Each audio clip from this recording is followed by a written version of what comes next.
Swaminarayan. Obviously લોક કિચનમાં જ શરૂ થાય મારો. અત્યારે જો ચા બને છે, દૂધ બની ગયું છે ઓલરેડી. એમાં બટેકા બાફવા મૂકી દીધા છે. ને અહીંયા બનાવું છું મસાલા સિંગ. આજે બનાવી છે દાબેલી ઇવનિંગમાં. મેં બધું રેડી કરીને જાઉં ને પછી ઇવનિંગમાં બહુ બધું કરવાનું ના રહે અને દેવાને પણ લેટ ના થાય. અહીંયા જો મેં સિંગ પણ રેડી કરી દીધી છે. તો હું છે ને ઘરે જ મસાલા સિંગ બનાવું છું. અહીંયા બધે બહાર મળે છે પણ કંઈ નક્કી ના હોય ક્યારે બનાવવાની હોય દાબેલી. તો હું લાવીને રાખું નહીં, ઘરે ઇઝીલી બની જાઉં. આ સિંગને શેકી નાખીશ, પછી એના ફોતરા કાઢી નાખીશ અને પછી પાછું ફરીવાર એને હું તેલમાં પેલું કરી શેકી અને પછી બધા મસાલા કરીશ. એટલે આપણી મસાલા સિંગ રેડી, હોમમેડ મસાલા સિંગ. દાબેલી આજે બનવાની છે. ગ્રીન ચટણી પણ રેડી છે, આમલીની ચટણી પણ રેડી છે. એટલે મસાલો રેડી કરીને જાઉં તો ઇવનિંગમાં પછી ફટાફટ થઈ જાય. આજે દાબેલી બનાવવાનો કોઈ પ્લાન નહોતો પણ આ બંધ છે ને મારા પછી એક્સપાયર થશે એટલે મેં કીધું કે આજે કરી નાખું, આજનો દિવસ જ છે એટલે. મેં તો ગઈકાલે બટેકા હતા તમે નહોતા જ ખાવા પણ ચાલશે, હવે કંઈ ફેંકવાનું તો છે નહીં ખાવાનું. એટલે બીજો કંઈ ઓપ્શન હતો નહીં. વડાપાઉં બનાવું તો એમાંય કંઈ પેલું જાય એટલે મેં દાબેલી જ બનાવી નાખું. દેવાની ઈચ્છા છે અને દાડમ પણ છે, દાબેલીમાં મજા આવશે. આજે જો મોર્નિંગમાં એકદમ ચટાકેદાર મેં રોટલીનું શાક બનાવ્યું છે. છાશ આપણે જે વઘારીને બનાવીને એ રીતે આદું બધું નાખીને બહુ જ મસ્ત બન્યું છે. કારણ કે મેં બનાવ્યું છે દેવમને લંચમાં લઈ જવા માટે. ગરમ ગરમ એને મજા આવશે. આમાં મેં પેક કરી આપ્યું છે અને થોડુંક આટલું વધ્યું છે તો હું ખાઈશ. મને ભાવે રોટલીનું શાક એટલે. ચાલો અહીંયા મારી સિંગ શેકાઈ ગઈ છે.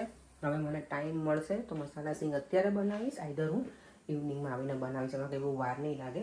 અત્યારે બટેકા બફાઈ ગયા છે તો એનો મસાલો બધું રેડી કરી નાખીશ. સિંગનું હું સાંજે કરીશ આવીને. હવે દેવમને હજી સૂતા છે. હવે એને સ્કૂલે જવાનો ટાઈમ થઈ ગયો છે એટલે જગાડવો પડશે. પર હું એમને ફોન કરીશ અથવા તો આઈધર હું ઉપર જઈશ.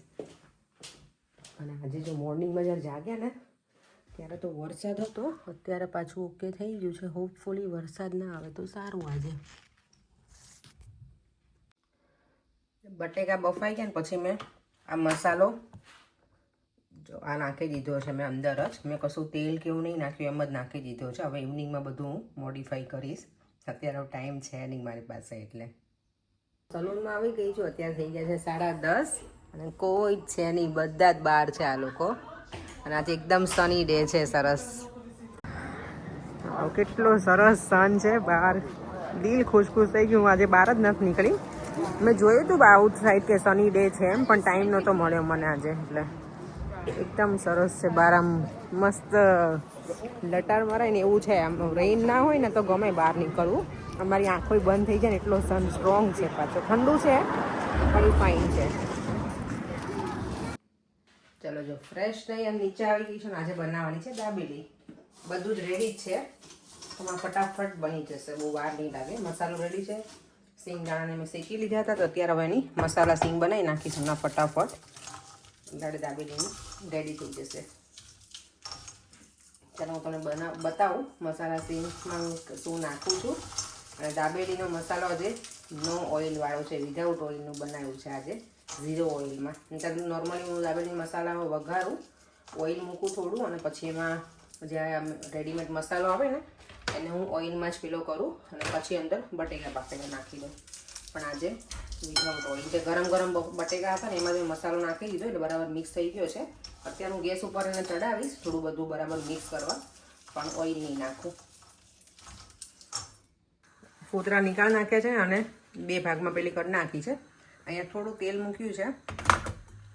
મસાલા સિંગ હવે બનાવવા માટે અમે નાખી દઈશ આમાં. કેમ તમે દાબેલી ખાવાની બેટા? ખબર નહીં. ખબર નહીં. આમાં થોડી હળદર નાખી દેવાની. હોમમેડ મસાલા સિંગ બનશે આજે. બરાબર મિક્સ કરવાનું. અને પછી એમાં નાખવાનું સોલ્ટ. ઇફ કે સોલ્ટ ના હોય તો શુગર નાખવાનું. પછી તો સોલ્ટ ને જેવું લાગે તો પછી ટેસ્ટી લાગે, પછી સ્વીટ લાગે.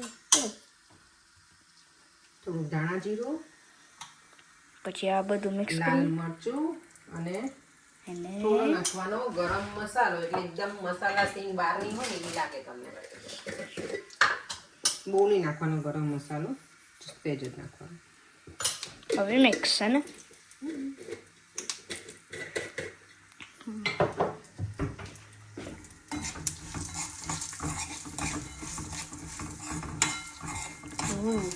બની ગઈ ને? જો એકદમ સરસ લાગે છે ને, હમ બહારની હોય એવી જ લાગે. જો આમ શું કહેવાય ટેસ્ટ શું કહેવાય કલર સારું છે આ તો. કલર સારું છે. અને આમાં તમારે એડ કરવું હોય શુગર તો નાખવાની, પણ મારા દાબેલી મસાલામાં છે ભરપૂર માત્રામાં શુગર, એટલે હું આમાં નહીં નાખું. પણ તમને ઘરે એમ જ ખાવી હોય મસાલાથી તો પછી એમાં થોડી શુગર નાખવાની. ડન મસાલા સિંગ. અને હવે આપણો મસાલો જો અહીંયા રીતે રેડી છે. અને હજી મારે બરાબર ગરમ કરી અને મિક્સ કરવાનો છે વિધાઉટ ઓઇલ વગરનું. ચલો દેવમ મને હેલ્પ કરવાનો છે. દાડમ છે ને એને સરખું કરી આપશે. કે હું તને ધોઈને આપું બેટા. ઓકે, આટલું બધું છે. દેવમ લો કેટલો સરસ છે દાડમ. દેવમને બહુ ગમે પોમગ્રેનેટ ને. ક્યાં મને ખાવું છે? હું ખાઈ શકું? ખાવું છે? હા ખાઈ શકીશ બેટા. તું ખાજે અને મને તું દાણા પણ નીકાળી આપ. યા દાબેલી ના પેલા નાખવા માટે બેટા.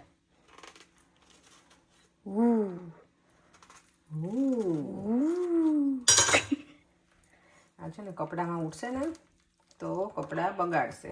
પછી હેરાન થઈએ, પછી મમ લાફોસ મારે છે મારી. ફાઇન કલર છે એકદમ મરૂન મરૂન. ફાવશે બેટા તને દાણા નીકાળવાનું દેવા? હા લે ચલ કર દે મારા દીકરો હાલ. ત્યાં સુધી હું બીજું બધું રેડી કરી નાખું. અને પછી આપણે ડિનર કરી લઈએ. યા મસ્ત મજાનું ગરમ ગરમ દાબેલી. ગરમ ગરમ દાબેલી ઘરની બનાવેલી ને જવા હોમમેડ. ચાલો જો મસાલો થઈ ગયો છે એકદમ સરસ રેડી. હવે મસાલા સિંગ આમાં હું એડ કરી દઈશ. અને અહીંયા છે મારા દાડમના દાણા પણ રેડી. આજે મેં કુકરમાં મસાલો બનાવ્યો છે. નોર્મલી આવી રીતે ના બનાવું, પણ આજે મસાલો મેં વઘાર્યો નથી ને, એટલે બટેકા બાફ્યા હતા ને પછી એમાં મસાલો રેડી કરી નાખેલો. વાસણ થોડાક ઓછા કરવા પડે એટલે. દાબેલીનો ઓર્ડર કોઈને આપવો હોય તો આપી શકો છો તમે લોકો.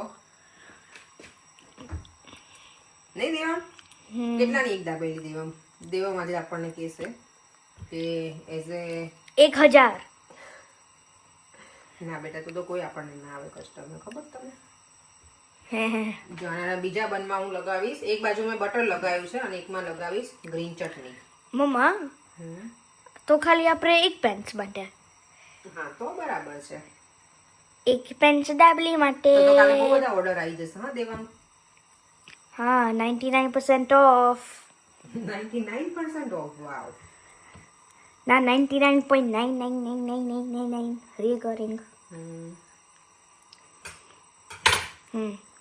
ચલો અને હવે આની ઉપર હું નાખી દઈશ દાડમના દાણા. હું ઓનિયન એવું કશું નથી. દાડમના દાણા. હા આમ તો મસાલામાં જ મિક્સ કરવાની જરૂર હતી અને ચલો હવે બીજામાં એવું કરી નાખું છું.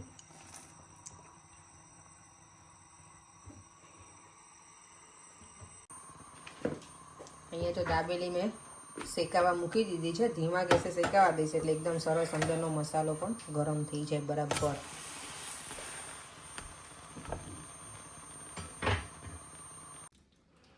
જો મારું ડિનર થઈ ગયું છે રેડી.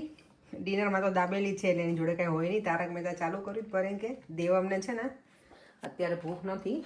મમતાને ઘરે ગયો ને તો એ જમીને આવ્યો છે એટલે એને દાબેલી બહુ ભાવે એટલે મેં દાબેલી વધારે જ બનાવી છે. કાલે લંચમાં ચાલશે એટલે.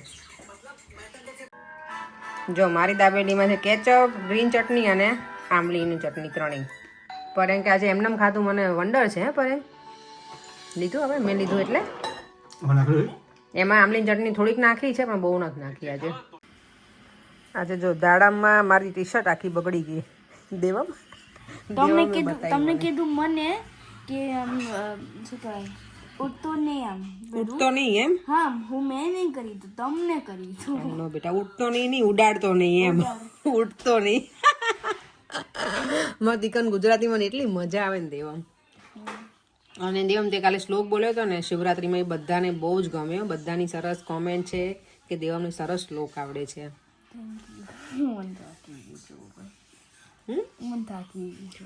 થાકી ગયું છે? ઓકે, તો શું કરશું? સુઈ જવું છે? જાગ ને થોડી વાર.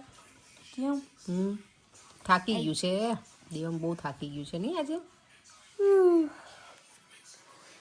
બધાની સરસ સરસ કોમેન્ટ હતી આ વિડીયોમાં.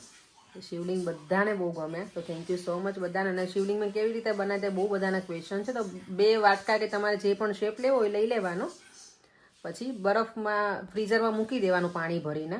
અને ઉપરનું જે હતો શેપ એ મેં ગ્લાસનો લીધો હતો, એટલે એવી રીતે આપણે કાચનો ગ્લાસ નહીં પણ સ્ટીલનો ગ્લાસ હતો મારો. પ્રેક્ટિકલી મને એવું તો હતું નહીં, પણ મેં તે મારી રીતે અખતરો જ કર્યો હતો, એટલે મેં પ્રેક્ટિકલી નથી બતાવ્યો. પણ એવું હશે ને તો નેક્સ્ટ ટાઈમ હું બતાવીશ. હવે ક્યારેક ફ્રી પડીશ ને કરીશ ને તો હું તમારી જોડે શેર કરીશ કે મેં કેવી રીતે બનાવ્યા હતા. ઇઝી છે, કશું તમે લોકો કંઈક બીજા મોલ્ડમાં કરવું હોય તો એ રીતે કરી જોજો. અને ઉપરનો શેપ છે એ ગ્લાસનો લેવાનો, આપણો સ્ટીલનો ગ્લાસ પાણી પીવાનો હોય ને એનો, તો એ શેપ બરાબર આવી જશે પછી, હે ને. તો થેન્ક યુ સો મચ બધાને. ફરીથી મળીશું કાલે નવા વિડીયો સાથે. દાબેલી ખાવાની બહુ મજા આવી અને પેટ પણ ફૂલ થઈ ગયું છે. દેવા મેં તો ટેસ્ટ જ ના કરી આજે નહીં, કારણ કે દેવા મેનું લંચ ફિનિશ નહોતો કરીને આવ્યો. તો એવું મારે સ્ટ્રિક્ટલી દેવા માટે રૂલ્સ છે કે સ્કૂલમાં એનું લંચ ફિનિશ ના કરે તો ઘરે આવીને એને એ લંચ ફિનિશ કરવાનું છે. એટલે એને ફિનિશ કર્યું ને તો પછી એને ભૂખ પણ નહોતી. હા, અને મમતા આંટીના ઘરે ખાઈને આવ્યો હતો એટલે ડિનર આવીને. સારું, ચલો હવે મળીશું કાલે. બાય બાય, જય શ્રી કૃષ્ણ, જય સ્વામિનારાયણ. જો વિડીયો ગમ્યો હોય તો લાઈક, શેર અને સુઈ જાય યુટ્યુબ ચેનલને સબસ્ક્રાઈબ કરવાનું ના ભૂલતા. બાય.